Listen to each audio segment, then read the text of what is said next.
Hello friends, তো আজ হচ্ছে শিবরাত্রি। তাই শিবরাত্রি উপলক্ষে আজকে নীল ফুল অনেক তুলবো, কারণ বাগানে এত বেশি পরিমাণে নীলঘণ্ট ফুল হয়েছে তার বলা নেই। অসাধারণ দেখতে লাগছে, পুরো গাছের প্রত্যেকটা ডালে ডালে একদম প্রচুর প্রচুর পরিমাণে ফুল। এবং অনেকে কিন্তু আমার বাড়ি থেকে নিয়েও যায়।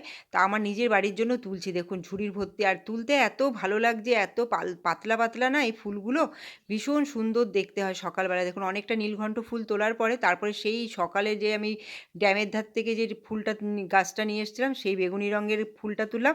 আর এখানে দেখুন এত পরিমাণে নয়নতারা আবার নতুন করে ফুটছে। আমার তো এটা দেশি নয়নতারা, মাটিতে লাগিয়েছি, তাই জন্য সারা বছর কিন্তু এই গাছটা থেকে ফুল পেয়েছে। দেখুন কতগুলো ফুল আমি তুললাম। আর লাস্টে সবার শেষে এই যাওয়ার সময় এই কসমস ফুলগুলো নিচ্ছি। আর এদিকে দেখুন দরজার পাশে কিন্তু দুজন দাঁড়িয়েই আছে আমার কাছে ফুল নেওয়ার জন্য, কারণ এরাও শিবের পুজো করে।